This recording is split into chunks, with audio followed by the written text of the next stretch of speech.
एक ऐसी Indian company जो ऑस्कर और ओलंपिक्स को क्लाउड से स्ट्रीम करती है, अमागी मीडिया लैब, इसका आईपीओ आज ओपन हो रहा है। ये 1789 करोड़ का आईपीओ आज यानी 13 जनवरी से 16 जनवरी तक चलेगा।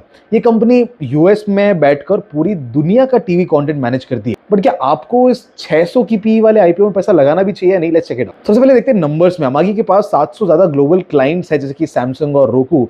दुनिया की टॉप 50 कंपनीज में से आधी इन्हीं का सॉफ्टवेयर यूज करती है और इनका जो रेवेन्यू है वो भी 30% से सालाना ग्रो कर रहा है। लेकिन सबसे बड़ा जो ट्विस्ट है इनके प्रॉफिट के अंदर। अब अगर पॉजिटिव्स की बात करें तो पिछले 3 सालों से कंपनी लॉस में थी, लेकिन पिछले ही साल सितंबर में इन्होंने 6.5 करोड़ का प्रॉफिट बुक किया है। फिक्स्ड कॉस्ट जो भी इनकी थी सेटअप हो चुकी है, तो अब हर नया डॉलर का रेवेन्यू सीधा इनका प्रॉफिट ही बढ़ाएगा। दूसरा, ये ग्लोबल लीडर है, मतलब ये जो क्लाउड नेटिव प्ले आउट होता है इसमें दुनिया की सबसे बड़ी कंपनी है। अब नेगेटिव्स में सबसे बड़ा नेगेटिव इसकी क्रेजी वैल्यूएशन है।